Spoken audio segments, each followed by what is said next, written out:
In this video, I'm going to be sharing with you how I went from 0 to 21.1K in a single month using Go High Level to scale my digital agency.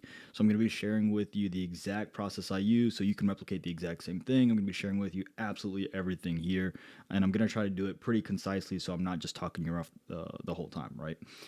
So let me go ahead and pull up the document. As always, if you want this resource, all you have to do is hit me up on Facebook or Instagram at AlecJRoy, and I will go ahead and send you over this document free of charge. I'm not going to ask for your email. I'm not going to ask for 2 cents. I'm not going to do any of that, okay? So this is the document, right? The training that we're going to be going over, right? So just to show you, I'm actually doing what I'm talking about, or I'm actually this headline is actually valid. Here are the screenshots from Stripe. So you can see gross volume was 21,000, a pretty big jump from the month before, and then the net volume was $19,231.07. So yes, I made this much, as you'll see, and as you probably already know if you have any business of your own. There's a whole bunch of fees and taxes that kind of go into the process, right? So just keep that in mind. And screenshots can obviously be faked. There's a lot of people who are faking screenshots. I'm not going to sit here and tell you, oh, you can trust me because you have no idea who I am, right? So I have some DMs that we can zoom in on. I'm not going to read them all to you, but basically other people using the exact same process I'm going to be sharing with you here, and them coming back to me and being like, whoa, this works. And mind you, a lot of these testimonials that you see here are actually not even in my high level community. They're not clients of mine. They're just basically people who either consume the content, or I would tell them, hey, just do X, Y, and Z. And then they would come back to me and be like, whoa, this actually worked. And I'd be like, yeah, who'd have seen that coming, right? So let's get into the actual process. So the first thing we need to understand is how we're leveraging the Go High Level payment model to maximize revenue potential, okay? So usually what digital agencies do is they'll use one of 3 models, okay? And sometimes there's like a myriad. They'll use 1 or 2 of them. Maybe they'll try to go to all 3. But I'm going to be showing you how High Level basically can allow you to combine all 3, which is really, really attractive for at least me as an agency level owner, right? So number 1, people will go with a high ticket. So when they're looking at high ticket, what we are referring to is owners who are aiming for sales ranging in the 3 to 10K to even higher than that. So the range I'm going to give you, in case you're an agency owner or in case you are a Google professional and you're like, well, technically people can do different, they go as low as 1,000 all the way up to 100,000. That's great. I'm just giving you the typical range for what I'm doing. Okay. So they usually aim between 3 and 10K. The pros of that are you have this nice upfront payment. It's a nice chunk of change. The cons of that model are that you're always having to constantly market to find new clients, because the clients you are landing, you're only getting 1 payment out of them. Even if you spread that across installments, you're really just having a lump sum that you're essentially working towards, right? The second model is subscription, right? Agency owners aim for recurring payments ranging from $5, literally as low as $5, all the way up to $2.5K a month. And it can go higher, right? Some people, I have students who are charging $5,200 a month for a single client. So it's not that I can't go higher. Again, that's just the typical range that I've seen. So what are the pros? Consistent payments on a regular basis. You can find and then keep those clients happy, as opposed to always having to find new clients only. The cons is that it's usually difficult to land higher end clients who are going to be paying you at that upper end, and you're going to have to actually keep your churn low. Otherwise, you're going to have a potentially low client lifetime value. And if you have a lower end value, so if you're having like a $5 a month value, then you're going to have a lower CLV in general, right? And then the Ascension model, agency owners offer essentially like a low ticket. They call it like a tripwire. And then they go into higher tickets. So they hit them on a tripwire. Now that you're comfortable paying with me, psychology says you'll be comfortable paying more with me, right? Pros, it's much easier to get your foot in the door with clients. And then you have upsell potential, which will justify your client acquisition cost. Cons, the client acquisition cost can hurt if you don't get the upsell. And then, of course, the low ticket offer has a risk of being a glorified lead magnet. So if the low ticket or the tripwire isn't of high quality, they're going to assume that your higher ticket offer is going to be low quality. So the low ticket tripwire has to be good. Again, there's nothing wrong with using any of these models. I'm just simply sharing with you what those models are. Now, when we use Go High Level, we're able to use the 3 pricing models that have had huge amounts of success in the past, right? High ticket, subscription, and Ascension. So this is exactly what I do. So I start with a client who comes in. We have a high ticket setup fee because we're essentially tailoring everything to the client. 90% of it is already productized, meaning just a standard plug and play. The other 10% are where we come in and we have to have actual modifications to match the client. I usually charge in the 4 to 10K range. Sometimes I'll go as low as 3 if it's like a friend, buddy of mine, any veteran-owned businesses. Since I'm a veteran, so that's kind of like my little way of giving back. What have you. Then afterwards, once you set up the system on the back end, then they will pay monthly for access to that software, and that's where they're going to pay anywhere from 97 to 497 to even higher depending on what you're doing. But just for the software itself, once you set it up, I usually see on the lower end of like the 97 to 297 range. And there's a video here. If you can go and click on this link, it'll take you to a training on how to get those first 25 clients and how you can waive that setup fee, right? If you're really trying to get those clients. And then the third item is once you land those clients on the subscription model, then you can use the CSM efforts, which we talked about in that training, where you can essentially collect feedback, collect case studies, and you can push to a level 2 offer, which is essentially the ascension to the higher ticket subscriptions like marketing, content creation, business coaching, yada, yada, yada, right? So this is why we love Go High Level, because it allows us to essentially use this kind of a model. Now, the first thing you need to do, so now you understand the pricing model, the first thing you need to do when you are trying to essentially get this business going and off the ground is you have to first rapidly identify product market fit. A lot of people don't do this step and it completely falls apart. Hands down, this section is going to cover the most missed aspect of any starting business by any entrepreneur. So I'm going to say it very slowly. You have to niche down. I probably just lost a few of you. That's fine. You're not going to probably not go anywhere. You're probably not going to do as well as you want to do. You're probably not mentally mature enough or mature enough in a business sense to actually digest what I'm telling you. For those of you that are sticking around, you have to niche down. So when you niche down, what happens is you discover specific industry-specific problems that you can now market productized solutions to. And a lot of times people come to me, and this may be you if you're like, you stuck around for whatever reason. They'll be like, but if I niche down, I'm turning away clients, I'm turning away money. No, you're completely wrong. You are completely wrong. I'm going to show you how. If you do not niche down, here's what happens. Number one, you compete with everyone who does what you do, which is a lot of people, and they have more experience, better offers, case studies. You get lost in the noise. Number two, you have no targeting, which means no one knows who you're trying to reach, including any algorithms on social media and any pixels, which pixels are essentially the software that social media platforms use to run ads, right? It's how they determine who should see your ad and when to show them, right? And then number three, you can't productize your solution, meaning your fulfillment quality and your implementation take a massive hit when you do land a client because you're having to build everything from scratch because you are not niche down.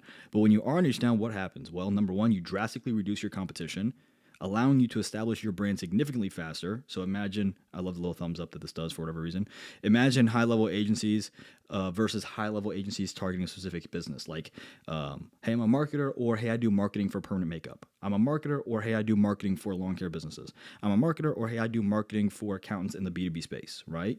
As you're niching down, you reduce competition. This is typical Alex Hormozy 101, right? Now, number two, now you can target a specific avatar, which means your content, offer, and marketing will perform much better, and you can improve it over time because you're actually able to track it, measure it, and improve as you go. Number three, you can productize your own solution, meaning you can outsource the work using standard operating procedures. You can fulfill significantly faster, allowing you to make more money in less time, and you can improve your systems as you go since your business focuses on specific goals.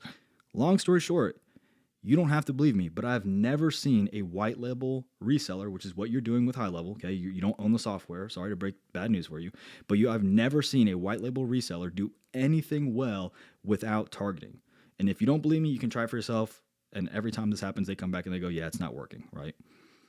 So once you identify who you're working with, that will tell you what problems you need to target and what problems you need to solve. Next, you need to build a low drag funnel focused strictly on conversions. Again, this is another piece of the puzzle that generates the most amount of confusion by far. You have to stop building a massive website or a super tricked out enhanced funnel when you are starting out, when you're brand new. If you want to promote your SWAS or SaaS, Go High Level Agency, which SWAS, by the way, is software with a service, or service with a software, however you want to say it. And for the people who think that SWAS doesn't exist, bad news. I'm doing it pretty well, and I'm pretty happy with it. And I know a lot of people who are. But if you want to promote your SWAS Go High Level Agency, then you need a very simple low drag funnel, which allows you to reel in big fish easily. When you're starting out, you need less friction, not more, because you have no idea what the layout is going to essentially work, or what wireframe is going to work with your industry. And if you're going to say, well, you can just funnel hack your competition and do what they're doing, no, because their content and their brand is not your content and your brand. Again, if you don't believe me at any point, feel free to do it your way. I'm not saying my way is the only way that works. I'm just saying my way is the fastest way that I have seen work with the hundreds of go high level agencies that I've coached. Now, I've seen several mentors in my space that do significantly better than I do. And this is what they recommended to me for beginners. And this is essentially what I've gone back to for the fundamentals. What you do is you have social media, short form content, and it pushes to long form VSL content. And the short form content is essentially micro VSLs, or it's the outline of your VSL. And the whole idea is that you promote your content in groups. You promote your content on your social media page. When I say promote, I mean organically. I don't mean pay to promote it, okay? You're just creating content that resonates. The algorithm is not going to take you very far, so you have to then engage with people via DMs. I know this is a Facebook Messenger, but any DM system. You engage with them via DMs, and you push them to your page. And so in the DMs, you essentially try to push them to the form where they want to work with you. But when that doesn't work, instead of just saying, oh, cool, I lost a lead, you push them to social media. And the social media content pushes them to the YouTube content, the long form YouTube content, which then pushes them to the form. And I'm going to elaborate on that a little bit. So now that we understand just this very lean, low drag funnel, which all we're doing is social media content, this is actually where you focus the brunt of your time. And then you push to a simple form. And the form is just a go high level link. I've seen people use just a Jotform link. I've seen people use just a simple Google link. Okay, so you push them to the form. Number 3, so we understand that we're just pushing to a simple form. In the form, by the way, you're basically just going to ask a few questions based on the industry and what you're trying to assess before the sales call. But you're basically just collecting their information and then a simple retargeting campaign or nurture campaign, not retargeting. So you're basically just saying, hey, your call's booked. Here's what we're going to cover on the call. If you show up to the call, here's like a free lead magnet I'll give you. And you do that via emails. The whole point of the email nurture is to make sure they get to the call. And then using SMS, assuming you have your A2P registered, the SMS is just reminding them when the call is. So email, get them to the call. SMS, remind them of when the call is. And I usually do 3 of each. So then we go to the social media content that attracts inbound leads, not views. We do not care about views. We just really don't. And I'll cover that in just a moment. And this is what people say to me all the time, but why social media instead of using SMS, cold calling, cold email, or paid traffic? Why would I make content when going viral is a fever dream that 99% of creators will never achieve? Why do I need to make content talking to the camera? When somebody reaches out to you via, and think about this for you, think about anybody who's reaching out to you, not you reaching out to others. Think about people reaching out to you to pitch their offer. When they reach out to you via cold calling, cold SMS, cold email, can you verify who that person is? Hey, I'm Elon Musk with Tesla. You can't verify who that is, right? Elon's probably not calling you, but you can't verify who that individual is, right? Do you even care to investigate who that is? Are you like, well, oh, you say you're so-and-so, let me pull up my, computer and see who you are and make sure that voice matches the... No, you're not doing that. How often are you checking your spam in your email or replying to unknown contacts with no profile picture, no description, no bio, no nothing, right? Do you want to know why social media is the best for outreach? Because when somebody DMs you, what's the first thing you do? You check to see who are these people, right? People can click on, and there needs to be a space there. People can click on your profile and they can see all of your content proving that you know what you're doing and that you're doing it well, right? The problem agitating content. So we're not making content to go viral. You're making content to attract high quality followers. And this is the example I always prove to people when they're like, well, do I need to do TikTok trends? Do I need to start shaking booty with the high level logo in the bottom left? No. And this is the question I ask them. Do you want 1 million followers that do nothing? Or do you want 3,000 followers that all want to buy from you or all potentially would have the interest in buying from you? It's a very, even we can even drop a zero off. We can say 300, just 300 followers that are all paying you a setup fee, recurring fees, and then you can potentially try to upsell them into higher price packages. The answer is very, very simple, right? I'm not diminishing the audience, but we're referring more so to having a certain quality of audience, right? And then let's say you do some outreach and they deny you, right? So this is the flow up here with the funnel, right? Let's say you do some outreach and you're trying to push them to this form to fill out to want to book a call with you, or maybe just trying to schedule a call right there in the DMs. If they deny you, then what's going to happen, right? You can request them to just follow your social media, and in exchange, you can make content for them. So they will literally tell you what problems they want you to address in their content that will either convert them or convert other people in a similar space in the same market, right? Because we've niched down, step 1. And now you can even retarget them using your actual posts and stories for 100% free. You can't retarget for free with a phone call. You cannot retarget for free with cold SMS or cold email. You cannot retarget for free with paid ads. You can't. Social media is the only medium that allows you to DM, create content, retarget through multiple mediums, images, videos, stories, all of that, right? And again, even if they don't follow you, but they share a problem with you that they have in their industry, you can now make problem agitating content that engages and retargets other followers. And if you want advice on how to do this, there's a really cool guy I've spoken to a few times named Vince Ryak. You can find him on social media, YouTube. His content is really great, and he covers this in depth. He covers this funnel a little bit too. I added some parts to it, but he does cover variations of this funnel as well. So I got a lot of inspiration from him when it comes to that. So definitely check out his content. Really, really smart guy. Him and Liam, they're really, really smart team. And then let's come over here, right? When you talk to your followers in your content, so this is the talking head content that Vince and Liam talk about. This is the talking head content with the problem agitation, where you're talking to the camera, to your audience through the camera, right? You're using first person, I, we, us. You start building a connection with them. You let them, and this is from my personal experience, I'm sure the other two guys would agree, but I haven't spoken to them about this. But in my experience, you let them get a feel for you before they want to work with you. And this will essentially, this way they'll know if they want to work with you or not. So if they're like, he's ugly, I don't like his voice, I don't like his beard, I don't know, whatever, right? Whatever, I don't like the fact that he has a red shirt on. You can have that part of the filtering take place before they get on a call with you. So the idea is that they get on the call a little bit warmer, even hot, ready for the sale, and they already have a good feeling of who you are. So the conversion rate increases much, much more, right? So now we have the content, we have to actually drive people to the content, because we just talked about not relying on the algorithm, right? So what we do here is we're going to drive leads to your top of funnel content, which should push to the bottom funnel offer for you. So next we want to drive leads into our content instead of driving them into a funnel. Because, and again, this is like the classic example I use here is, it's like, look at dating, right? How many guys are like, I'm going to go talk to this girl and I'm going to hook up with her on the first night, right? What are the odds of that happening versus, hey, I'm going to actually build a meaningful relationship with this person, and the benefit of me being in a meaningful relationship with this person are, obviously there's some physical benefits to that, right? Who has a higher chance of converting? The person who understands this is a relationship, this is a process, or the person who says, did it work? No, move on to the next. Did it work? Move on to the next. Did it work? Move on to the next, right? It's very, very clear. I don't even have to answer that. So what we do is we push them into the top of funnel content, which if we come back up here, your top of funnel content. And then what happens is that will drive them down with the content, because you essentially make your content focus on YouTube, and then you have your short form content kind of giving like previews. What Vince and Liam talk about is like they talk about like micro VSL, so it's like a micro version of the YouTube video. I like to take parts of my YouTube video, like a specific portion of it, and have like a little piece of content. I go in depth there, right? Whatever works, and you're essentially pushing them to the longer form content, which then maximizes the 7-hour rule. It increases your touch points. So some people will say, well, the 7-hour rule, by the way, it refers to people having to consume 7 hours of your content before they view you as an expert or they even want to buy from you.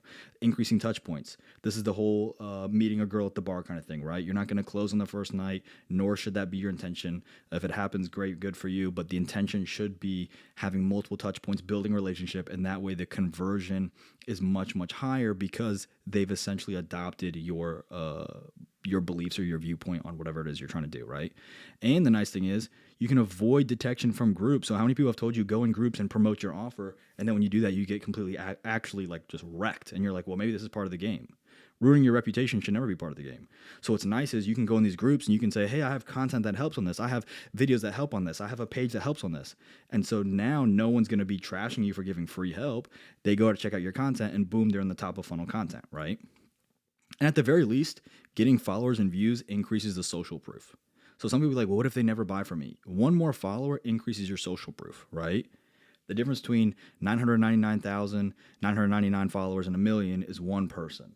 And it sounds kind of cheesy, it sounds kind of corny, but if you look at it that way and you kind of layer on your followers and you value every single follower by creating content that resonates with them and pushing people there, that is how you slowly, steadily grow. You don't just start at 999, you start at 0, and then you go to 1, and then you go to 2, and then you go to 3. And as your social proof increases, those followers come a little bit easier and easier, right? And so you can do this via group engagement, direct DM outreach, where you push to a marketing audit sent with Loom videos and inbound DMs if a lead quite isn't quite ready to purchase. And again, this approach allows you to completely remove the need to convert leads into buyers, right? You're not going from 0 to 100, but rather leads into an audience and the audience into buyers. This is much more effective because the content does the conversion of the pitch for you. So now you don't have to painfully try to close in the first interaction. You don't have to painfully try to promote your group. You don't have to painfully try to promote your offer. Instead, you can say, oh, I have free content that solves this problem that you are talking about, and let the content do the conversion for you. Because in the content, if we use problem agitation, which is very, very simple to do, I can even show you guys really quickly. This is a great link right here if it'll load. It's basically just 100 persuasive copywriting formulas. And there's just, look at these. These are all different frameworks for the social media script. And I'll link that in here. And then step 5, once you're creating the content, once you're pushing through the content, people are going to be coming in the funnel naturally. And then from here, we need to close the clients using a proven framework that focuses on both emotion and logic. So this is a big issue where I call it the Fiverr effect, where you have a lot of guys who are extremely technically smart. They probably work on Fiverr. They're way underselling their services, but because they don't know the sales process, they basically go, well, logically, I can offer this, but I have to compete on price because I don't know how to elicit the emotion to charge higher tickets. So it's like the Fiverr effect, right? If you've been running a digital agency for more than 2.5 seconds, go to your Facebook, go to your message requests and spam, and you'll see exactly what I'm talking about. Now, closing a call isn't complicated when you use this process because your leads will be primarily inbound leads, right? Furthermore, they'll be inbound from social media content, meaning the topic of the course or the topic of the social media content will reveal the problem that they want to solve. So if they're like, oh, hey, I'm hitting you up off of this message, or I'm hitting you up off of this piece of content you made, then it's going to tell you this is the content you need help with, right? What we don't do is we do not feature dump in the sales process. Instead, we created a tailored solution to the lead that will increase our likelihood of converting and the probability that the client will achieve success with us. This is essentially the format that I like to use. Number 1, identify current state. Number 2, identify dream state. Number 3, identify previous course or courses of action to bridge the gap. Number 4, close the gap. And so this is basically what it looks like in an illustration. So where are they? Where do they want to be? What have they tried in the past that did not work? And then you show them how you can bridge the gap using whatever your solution is. And again, this only works if you have niche down, because otherwise your solution is going to have to be made up on the spot and it's not going to work very well. It's not going to be a proven solution. Now, as you're closing them and as you're actually doing the fulfillment, which is up to you to do, right? Don't do something, or don't say you can do something that you can't actually do. And I have more trainings on that in Say So University itself, but essentially if you do what you said you were going to do, you're going to essentially be able to gather and leverage case studies to increase inbound leads and conversion rate. So if you said, hey, we're going to run SEO, hey, we're going to run paid marketing, hey, we're going to do social media marketing, hey, we're going to do business coaching, hey, we're going to do sales training, whatever it is that you're using high level as your foot in the door to then promote and upsell, as we've talked about in the Ascension model, then you're able to essentially gather case studies, right? And you can leverage case studies. So as you achieve results from your clients, of course, you want to start creating case studies because these allow you to show the market, I can help you achieve XYZ results because I helped this person do something very similar. So case studies essentially prove that your concept worked, and it essentially attracts others who want similar results. So if I say, hey, here's how I went from 0 to 21.1K using Go High Level to Scale My Agency, if you hit me up on this, I'm going to know you're probably not at this level because you wouldn't want the resource if you did. And number 2, if I am using this as a case study for my own self being the case study, and that's something that you want to achieve, then that is going to attract people who want those results, right? Pretty simple. And this is essentially the flow chart, right? So you're dirty scaling to 25 clients, which is essentially where you are doing the outbound DMs to kind of kickstart everything. And again, you will see that in the training I have linked above, where it's essentially the fastest way to get to your first 25 clients. And then you're pushing them either to social media, which pushes them to the funnel, or you're pushing them straight into the funnel. Then you're fulfilling and collecting case studies. As you're gathering case studies, you're reintegrating those into the funnel and into your social media to essentially start attracting inbound leads. And then you can see right here, integrate the case studies into funnel, right? So just showing once you grab these, they go right in here. And as you are integrating the case studies into the funnel, you can then remove this once you have enough case studies that are attracting inbound leads. So you can stop doing the dirty scaling and you can focus strictly on this portion. And you can still dirty scale to kind of kickstart it up, but the focus becomes more so on here. And then you're increasing the price as you hit certain milestones. And so I have more training that covers the pricing, but essentially you start low and you increase until you start getting what we call price resistance. Now, step 7, as I built out my process, I basically wanted to remove myself from the process, right? Because if the business can't operate on a day-to-day basis without you, or without me in that case, then you're a freelancer. And I was a freelancer. I wasn't a business owner. So you only truly own a business when you have a system that can make money without you present. This is essentially the roadmap as to how I do this. This is actually what Say So stands for in Say So University. It's simplify, automate, scale, optimize. So this is where I was simplifying, automating, and optimizing. Scale is not in here because for scale, all I do was increase my my inputs, right? I'm just increasing the amount of content I create. I'm increasing the amount of DMs I send. I'm increasing whatever that input is. I need to increase it. And Hormozy says increase it by 10x to start and then go from there, right? He said that's usually what he teaches people when they're just scaling their business. You have a proven system, you have inputs, increase your inputs. That's basically what he says. So here's how I do this, right? I map out every step of my business. Anything that is redundant or wasteful, I'm just going to get rid of. Because once you map it out, you'll be like, why am I doing it that way? And if you look at if you ever dieted before, if you've ever done any dieting, and you write out your diet, you're like, whoa, I eat way more sugar than I should, or I'm drinking way more soda than I should. You don't recognize that until you actually map it out. So for those of you who are like, that sounds kind of corny, I don't care. You map it out, remove the waste. Then you look at your process and you identify what can be automated, what can be outsourced, and what do I need to do. So the stuff that can be automated, you're going to automate with High Level, with Zapier, with Make, which used to be called Integromat, with Pabbly, with NAN, whatever automation software. Whatever you want to, whatever cannot be automated needs to be outsourced to somebody. So if it's not requiring you, but it requires a human touch, you outsource that. You on Fiverr, you find people, you pull them into ClickUp, which I'll show you in just a second. Then, of course, like we said, we automate and outsource.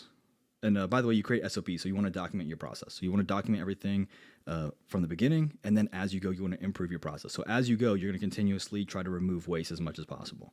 And then once you automate and outsource, this becomes your day-to-day. So this is my day-to-day. I start my day by monitoring quality. So you check the QA of the work fulfilled that you handed off to VAs. You make sure your automations are working, which usually you have a VA just monitor that. You're creating content, and then you're just monitoring the data. And then these things help improve this process, and they also help dictate some more deliverables or action items. And again, to outsource, we find contractors on Fiverr. We assign work via ClickUp, and you can use the free plan on ClickUp, right? So I don't have any W-2 employees because the U.S., if you're not in the U.S., I don't know if this applies to you or not, but if you're in the U.S., there's a lot of legal requirements and overhead tax requirements. So I don't use any W-2 employers. I just use contractors. So with contractors, I can rotate them out as needed. I can pay significantly less than I would an employee. And then, like I said, so you can use Fiverr or Upwork, but I would only use those two to start. Only use Fiverr or Upwork to start because they both protect you and the contractor while you're getting to know each other. Don't directly pay anybody starting out because they could take it and run, right? And if you're a contractor, you could do the work and then the guy just doesn't pay you. I've seen that time and time again. So start on Fiverr, start on Upwork. If it goes well, you can assign them work in ClickUp and pull them over. And ClickUp has free plans that work more than enough when you're starting out. High Level at this time, so today is November 30th, 2023. At this time, High Level does not have the necessary project management software, but I'll say yet, because they have tasks. They've just improved tasks significantly. I wouldn't be surprised if that's something they're working on. The next thing you're going to do is you're going to have account and customer success management efforts to reduce churn and to increase attractability relative to the market. So what you're going to do here, and again, this is the appeal of using the subscription-based payment model, it relies entirely on the recurring revenue. It's MRR, monthly recurring revenue. So to keep that revenue recurring every single month, we need to keep those existing clients happy. Their happiness is as crucial as landing new clients, if not more so. Because if you fail on the fulfillment, that is how you generate bad reviews. So if you're wondering, like, how do I prevent bad reviews? The fulfillment has to be executed perfectly, and people have a very high standard. So it's more important to keep the old people happy because they will leave reviews, they will generate case studies, they will have word of mouth marketing that pushes people to what you're doing. Now, using High Level, you can actually set up automations that check in with your clients. And what I do is every 2 to 4 weeks, and I'll show you an illustration, but I like to check in with them every 2 to 4 weeks. And so when you check in, we want to essentially rotate what we call a pulse check. So figuring out like, hey, how are we feeling, right? How's the client feeling? And what I do is I rotate between positive and negative. Now, the goal, and I'll show you how we do that, but the goal is to collect feedback, case studies, and upsells as illustrated. So let me show you. So once they've landed in low ticket on the client retention offer, not the client acquisition offer yet, maybe the acquisition, but usually it's the client retention. If you have no idea what I'm talking about, go watch the training, the fastest way to reach your first 25 clients. But essentially you have a bi-monthly customer success management automated check-in. You do a negative and a positive pulse check. And the whole idea with either check is to fix and update your process, your snapshot, your standard operating procedures, your fulfillment, whatever. Even if it's a tailored solution, I don't care. The whole idea is to improve, that you're getting free feedback on how to improve. Some people will pay, if you look at R&D, research and development, some people will pay quite an insane amount of money to gather feedback and to gather case studies. You can do this just by talking to your clients. And that's going to reduce your churn, because if they have a problem, they're like, well, I was about to leave, but if you fix this, I'll stay. Cool, that reduces your churn. And they go, well, cool, he listened to the feedback, he fixed it for free. And now, because he did that, now that I want to move up, I can maybe go to a level 2 offer, which, remember, the client retention is everything within high level that can be offered. The client acquisition is when you start getting into like monthly work. So SEO, paid ads, PPC, meta ads, blah, blah, blah, right? So the negative pulse check can push here. If there's a problem, you can gather this. If they're like, hey, everything's going well, but we're ready to get clients, you can push them here. And if they're like, everything's going well, we're super happy, then you can gather a case study. You do a positive pulse check, same thing. If it's going well, get a case study. If they're ready for more, go to level 2. And if they have some issues they want to complain about, collect the feedback and show them, I am here to gather feedback, not fuel my ego. Your ego will not add dollars to your bank account, but feedback and acting on that feedback will. And so just very quickly, negative versus positive pulse check. Think of a waiter or a waitress checking in with you. They're like, how is everything? And you could hate the food and you'll be like, it's really good, right? That is a big issue, because as a business owner, you're not going to gather the feedback that you would need to improve your process. So if you just come in like, hey, how's everything? Hey, is everything good? Hey, are you happy? And you have this positive assumption, what's going to happen is that people are going to be like, oh yeah, it's good. Because they don't, not everybody, some people will just tell you right away, but some people, most people will kind of be a little reserved, right? So the positive pulse check, again, every 2 to 4 weeks, you're basically saying, hey, how is everything? Any recent wins? I'm looking over the analytics. Looks like you're hitting certain milestones. Keep it up, right? It's a positive check-in. The negative check-in is assume something's wrong. Hey, we want to check in, see if there's anything we can do better. We know we're not perfect. We want to see if there's things that we can improve on. Hey, wanted to check in and see if there's anything that you think could be better. See if there's anything you're unhappy with. It's perfectly okay to be unhappy with it. We just want to make sure you're comfortable telling us so we can improve it. These two things will literally reduce and keep your churn so low. And if you can automate the initial outreach and then kickstart that conversation, email, SMS, WhatsApp, social media, whatever, that's where your stakeholder management comes into play. You need to understand how your clients want to be spoken to and through what medium. But you just have these two different interactions. So don't always have it negative, don't always have it positive, but rotate. Now let's look into this optional step where you can essentially, everything I've taught you up until now has been free. So high level, you're paying for, yes, at $97, $297, or $497, but ClickUp is free. Social media is free. If you need a free a social media editor or a content editor, a video editor, however you want to phrase it, you've got CapCut, you've got DaVinci Resolve. I use DaVinci Resolve. They have a free plan, and it works more than well. You can even use TikTok editor. Okay, so there's a lot of free things. You don't have to go crazy with it. We're only paying for a high level, and you can actually gain access to Say So University when you use my affiliate link. So you get access to that, access to me, access to all these in-depth trainings for 100% free. And I can show you. Let's see all the trainings you're going to gain access to. Here we go. These are all the trainings you gain access to. So this right here, this one is all the YouTube videos, and all this you gain access to when you join the community, right? But there's this optional route where you can go into paid. And so essentially, once your cash flow has reached roughly $3,000 a month in terms of positive cash flow that you can now push to paid ads. So I'm not saying you're making $3,000 a month, go spend $300. No, I'm saying you have $3,000 to spend on promoting your business. That's where you can start testing paid ads. You can start moving into cold social media DMs, which you can automate with software. You can move into social media ads. You can hire setters. You can hire a sales team, right? The process is purely testing, but the core principle is this, okay? So ads is just testing. This is the core principle. Pay attention. If you're like, If you're still not convinced to start on social media, if you're still thinking, well, I can go do this and I can go do run ads like all the drop shipping failures taught me, and because they've done nothing else but get scammed, so now they scam. Whatever it is, right? Pay attention to this right here, okay? Paid ads only increase how quickly your offer reaches your audience. I'm going to say it again, then I'm going to break it down.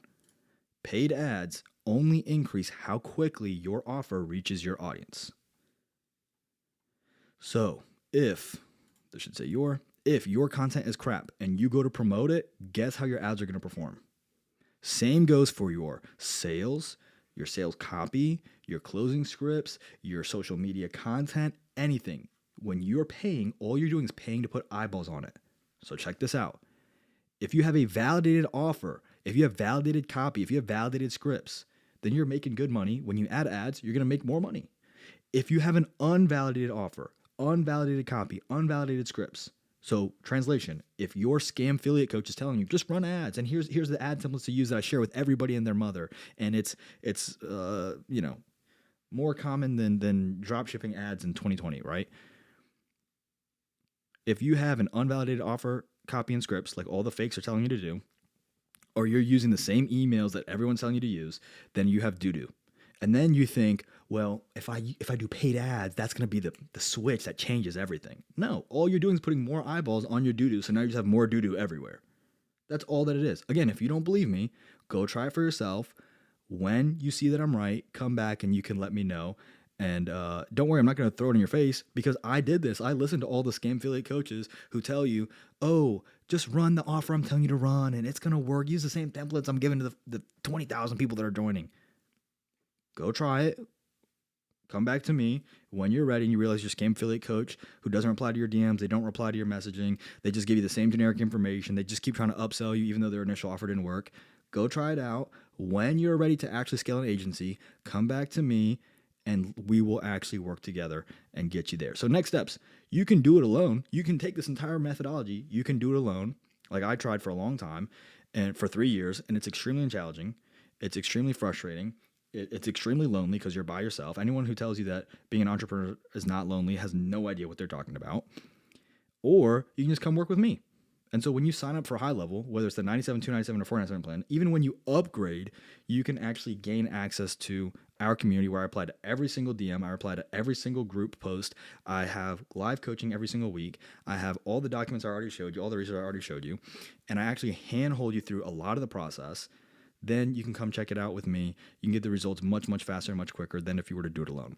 You'll be able to get your case studies faster, which we just explained is crucial. You'll be able to have higher quality case studies because you're getting better results. You'll get the exact sales framework for your social media content, DMs, and sales calls. So I'm going to give you templates. I'm going to give you scripts, yes. But furthermore, I'm going to teach you the psychology behind it. So when those scripts become outdated, like scripts do, you will understand how to manipulate your social media content. You'll understand how to manipulate your DMs. You'll understand how to manipulate your closing so that you don't become outdated. And then, of course, you'll be able to create a protocol that allows you to scale up while retaining your previous customers, right? Taking full advantage of the go high level pricing model and really ensuring that our revenue is recurring. And so you can join SASO University at university.sasofunnels.com. If you want this doc, all you have to do is hit me up on Facebook or Instagram at Alec J. Roy, and I'll put that right here. J. Roy. And then, of course, if you have the document, then you can just link here. And so what I'll do is with this video, I'll put it at the top. So if you get the document, you can just click the video and you can watch as many times as you want. You can go through this as many times as you want. Any questions, comments, concerns, anything, comment them. I will help you out with whatever you need. I will make content with whatever you need. And of course, in SASO University, you're just going to gain 24/7 access to me. If I'm awake, I'm replying. You can ask anybody in the community. If I'm awake, I'm replying. So appreciate you watching. Go ahead and subscribe. Go ahead and follow. Go ahead and like all of that. So that way, when I post new content, you will gain access to it and you'll be able to take advantage before anybody else. Appreciate it. Have a good one.